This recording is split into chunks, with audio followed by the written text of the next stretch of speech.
All right, we'll get started. We'll now call the May 16th, 2025 Sugarland 4B Corporation meeting to order. Are there any public comments? No one signed up. Okay, thanks. We'll close the public comments. And we'll now go on to the public hearing. We'll now move on to receive and hear all persons desiring to be heard on the Sugarland 4B Corporation Resolution SLB-R-25-06, a resolution of the Board of Directors of the Sugarland 4B Corporation approving a request by the City of Sugarland to fund parks and recreation projects to be located on the former Floor campus. Devin? Okay, good afternoon. Sorry, there's quite a few things on here. I'm just going to clear them out of the way. Thank you all for coming here today for our special 4B meeting. Appreciate you making the time to be available. So with this item, there is some background, and I'm going to do my best to cover it in as much detail as possible. You also hopefully saw in your email a link to the YouTube link to the previous City Council and Planning and Zoning Commission workshop that workshopped this overall project, just to give you a little bit more context. You know, redevelopment is the City Council's #1 priority, and specifically Imperial and Lake Point, the former Floor campus, which we're here to talk to you about today, are those top 2 site priorities for redevelopment. So Floor left the campus in July 2024, so almost a year. And when they did that, they left over 1 million square feet of vacant office and 30 acres of parking right in the heart of Sugarland. So an incredible redevelopment opportunity that we have here for the city. In January 2025, the property owners placed the land for sale, and they have been marketing that. Lovett is the owner's preferred buyer and developer for this site, and representatives from Lovett are here today in case we have any specific questions related to this request. They're proposing development of compact residential and civic green spaces, mainly their overall concept for the development. This is a proposed redevelopment concept plan. This is action on this redevelopment concept plan is not something for this board today. It is something that the Planning and Zoning Commission and City Council is considering. But just to give you an understanding of a feel of the overall concept that they're looking to develop here, you'll see sort of the street network and the big emphasis on the civic space, park space area. When we have worked on a past proposal for the redevelopment of Lake Point that did not move forward, the community emphasized in some of those early on engagements how much the tree preservation of this area. So this doesn't kind of overlay so you can see that. I think we have some later pictures, but overall the Lake Point area is a beautiful area that we have here in our city, not only with Brooks Lake that goes around it, but also the very mature trees, because Floor did build their campus there originally in the 80s when nothing else was around there. And so those trees have grown and matured. And so this concept plan has been designed around preservation of those trees and basically designating that park civic space type area where those trees are already located. So we're not disturbing those trees and also maintaining the beauty of the area. So as part of their proposal, a little bit more detail, they have 2 specific areas that they call the bridge and the lawn that are part of what make up this civic and green space area for their development. Another portion of this, and kind of you see in that red line, is the Brooks Lake Trail. So the blue area, which is actually a broader area, but we zoomed in specifically for this Lake Point project. There's an existing trail network along Brooks Lake, and what Lovett is proposing is what, kind of a new trend of trail-oriented development, so development around existing recreational areas. And their proposal is to expand upon that trail network to where you see that red area along Creek Bend, through the development, through the green spaces and such like that.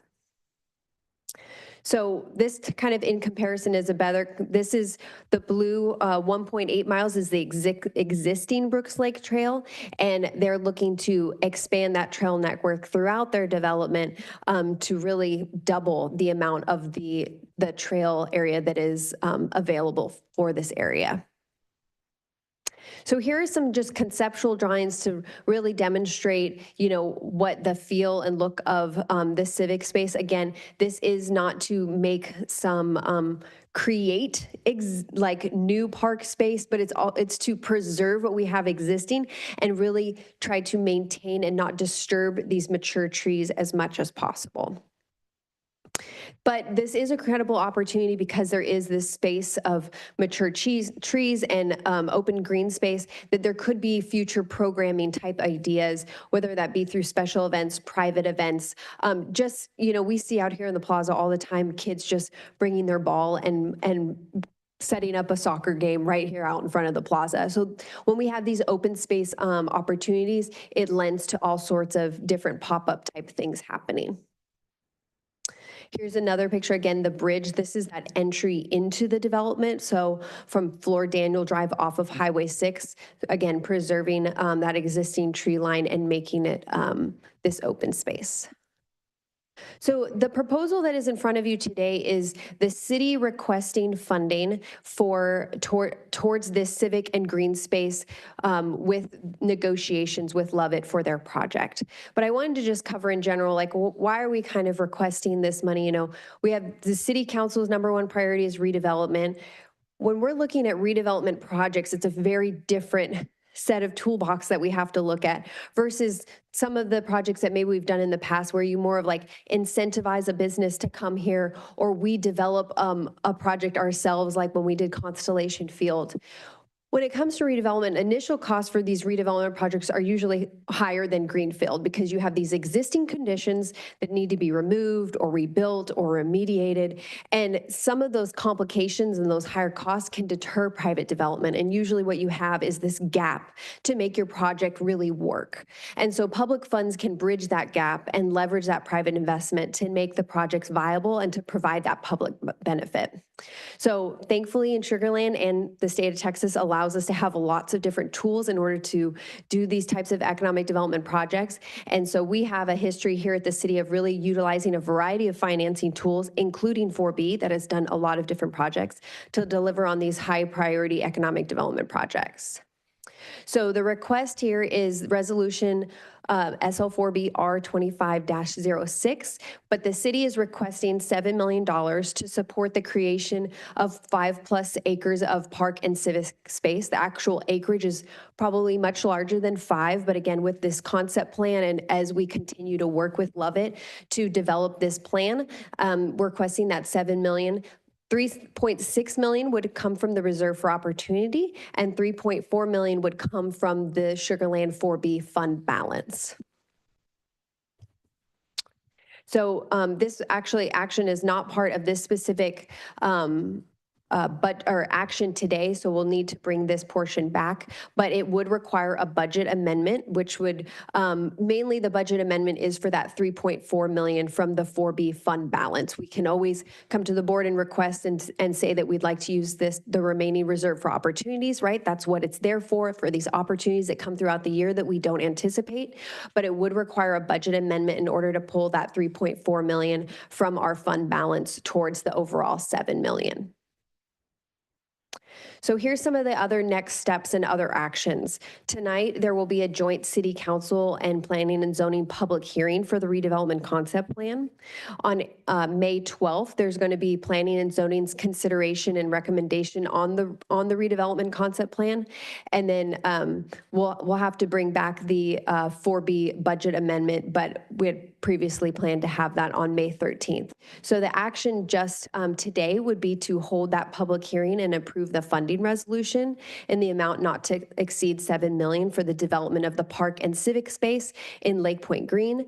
And again, this money is in the funding resolution is for the city to utilize this funding. And so the city will then negotiate an agreement with Lovett on how to utilize these funds to develop on this overall park and civic space promise for this development. And so right now we'll go ahead and continue with the public hearing. I'll take a step back. We'll open the public hearing. Any comments? All right, we'll close the public hearing and we'll open it up to the board. Comments, questions? So we're talking about 5+ acres for $7 million. Is that normal? Is that excessive? Is that, hey, great deal. Hey, we're going to do something big with it and we're going to, is it just, it's a lot of money. Excuse me. So like I said, what we put in there is 5+ just to kind of provide some flexibility for negotiation. What we anticipate is it more to be around 7 to 8 acres. And so if we were looking at the price of land, and I'd have to double check my math, but I believe when I did it, it was about $16 a square foot, which it is market rate, certainly maybe even lower for what a price per square foot is for land in this general area. And what the city and Lovett will need to work on again is what is the overall details of this park and civic space, but really, so if you're asking $7 million specifically for the civic space, if we're going on price per square foot, I would say that it's about market rate. But again, this is part of the gap financing that is needed towards the overall development to make this happen. This is an infill site. This is an amazing opportunity, but it is challenging in terms of making everything pencil. And so this is an opportunity where we thought that the 4B board specifically and what the funding goes for and how it can benefit not just this development, but the overall community. This is an opportunity not for whatever other residential that gets built here, but the overall community for a gathering space as well, and being able to expand on that civic space and open space. So just to clarify, I'm not saying it's too much or too little. I just know that someone that's watching this video right now is going, wow, that's a lot of money. And I think you've come back and clarified. I certainly see the value in having this investment for our city. And I believe ultimately, just like our other efforts that we've put into the parks, I see the return for any of it. Thank you. Thanks, Kurt. Devin, I think you probably know what I'm about to ask. And that is that a lot of demands have been placed on 4B and 4A, but 4B recently, and quite possibly will be placed on 4B going forward. And I know city's gonna spend money to pull down the building, and there's gonna be a lot of contribution, et cetera. A, how do we know we have enough money given all the other possible demands? B, is there not another funding vehicle that we're going to be using at some point anyway, like PIDs or whatever, that could do this job? So to your second question related to other vehicles, we did discuss the possibility of a PID with Lovett. They were not open to wanting to use that financing tool due to it being an additional assessment on the existing or the soon-to-be new residents. And so secondarily, the 4B board or the 4B funding was the second option of what specifically this type of specific purpose could be used for. Regarding like the overall 4B capacity, I came prepared for your questions. And so I'm happy to give you one of the printouts here. But basically, Can I have one now? yes. May I have one?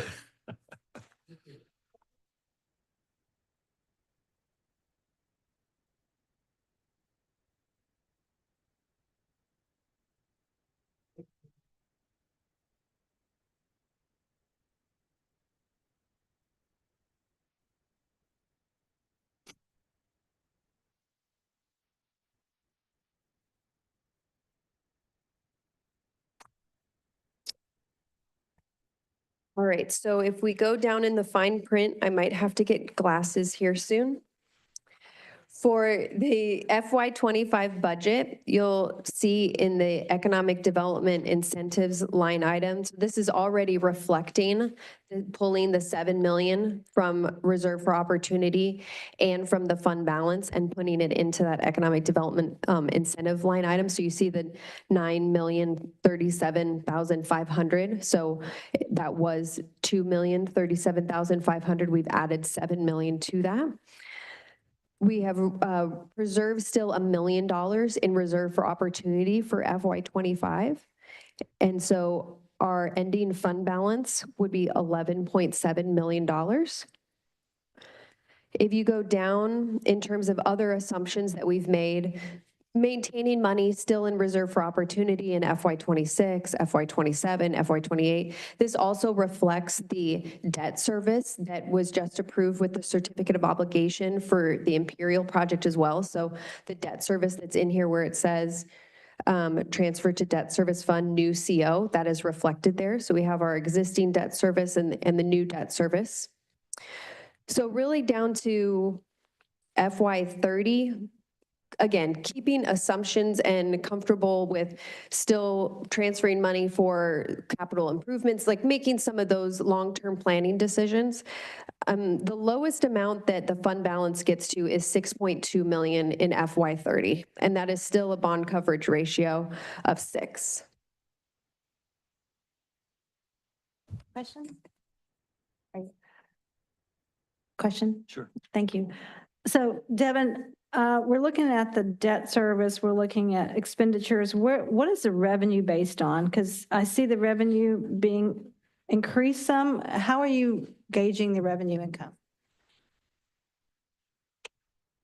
I want to make sure it's there and it keeps coming. Yeah, Justin Mejorado is here to answer kind of some of their budget assumptions as it relates to the sales tax revenue. Thank you. Yeah, so on the sales tax, that's a pretty straightforward assumption. As you know, we revised the financial management policy statement and direction on that this last fiscal year. We take that same projection, and typically we only encompass 5 years in our normal budgetary process. In years 3 through 5 of that, we assume 3% growth if our CPI in the current year is positive. So in this scenario, we're maintaining that conservative 3% growth all the way across this 20-year forecast. So that is what we're basing it on, and that's assuming that we stay in the economy that we have right now. So what about reserve for opportunity, and what about an economy that's in a downfall? I think maintaining some of that reserve for opportunities within the budget, as well as a healthy fund balance that's over policy, can help us kind of survive the ebbs and flows of the economy.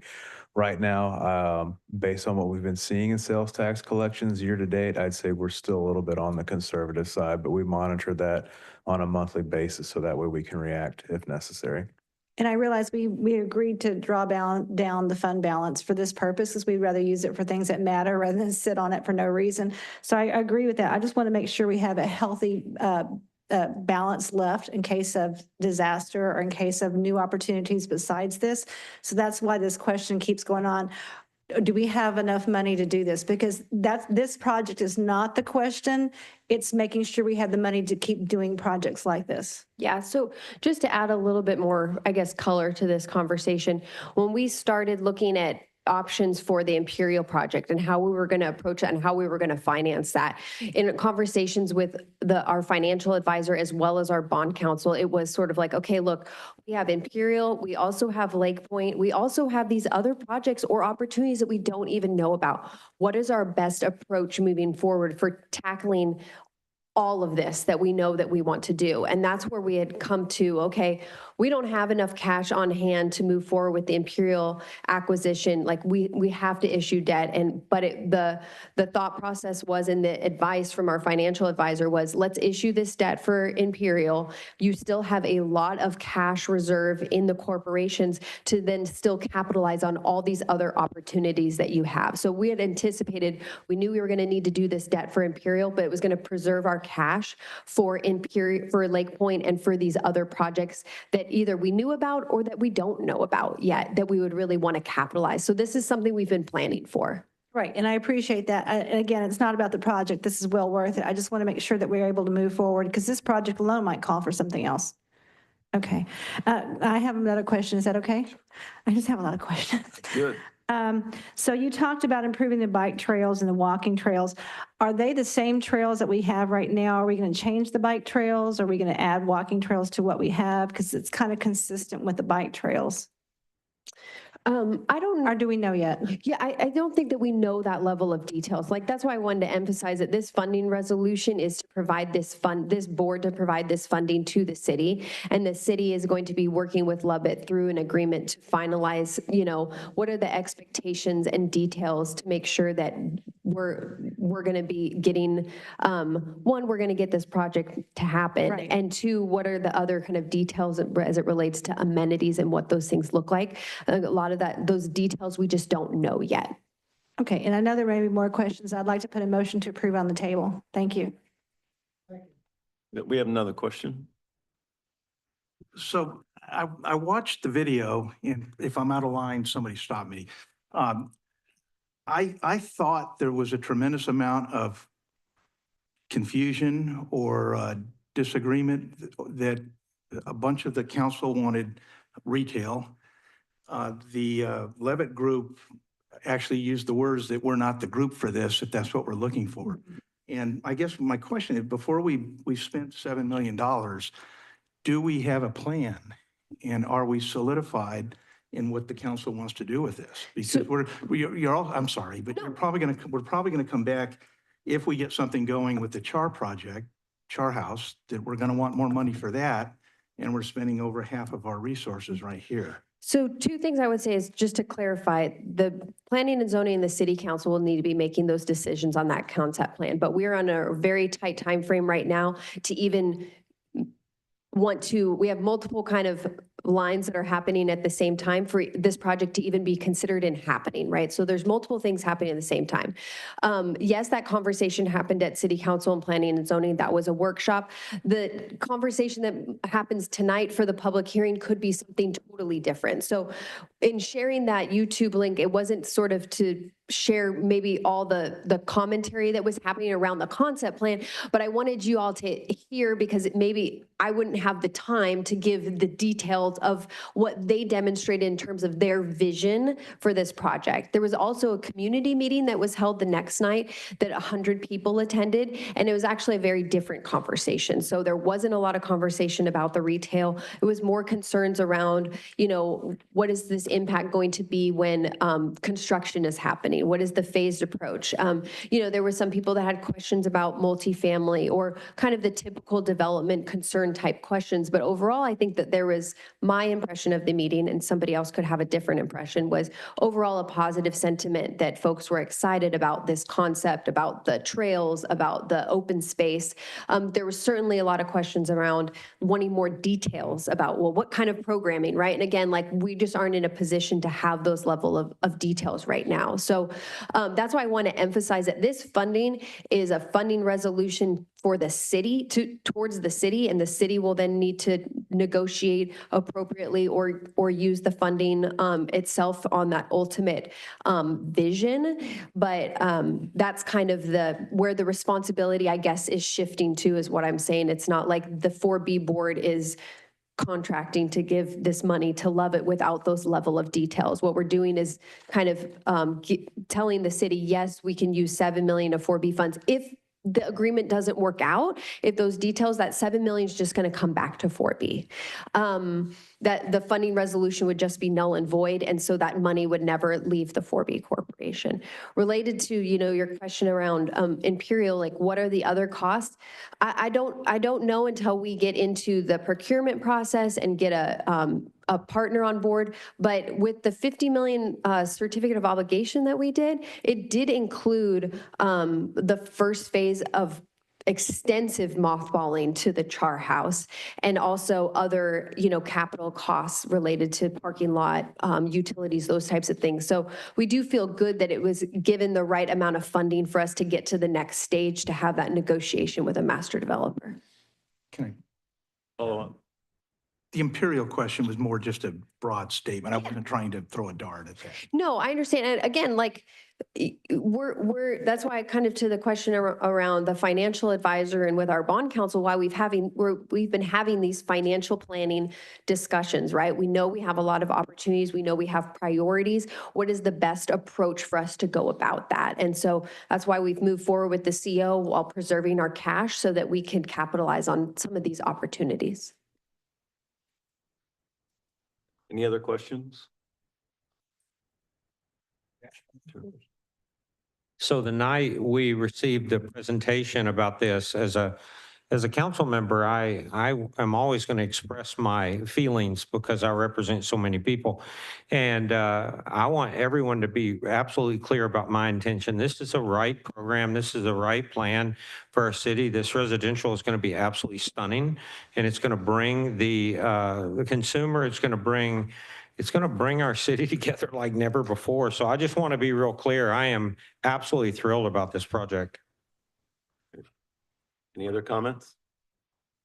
All right, we'll now move forward with the consideration of an action on Sugarland 4B Corporation Resolution Number SLB-R-25-06, a resolution of the Board of Directors of the Sugarland 4B Corporation approving a request by the City of Sugarland to fund parks and recreation projects to be located on the former Floor campus. A motion? All in favor? Aye. Opposed? Passes unanimously. Thank you.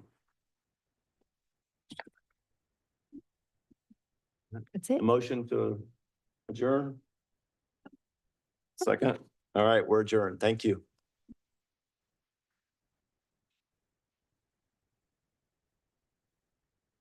Right. Yes. Yeah, it's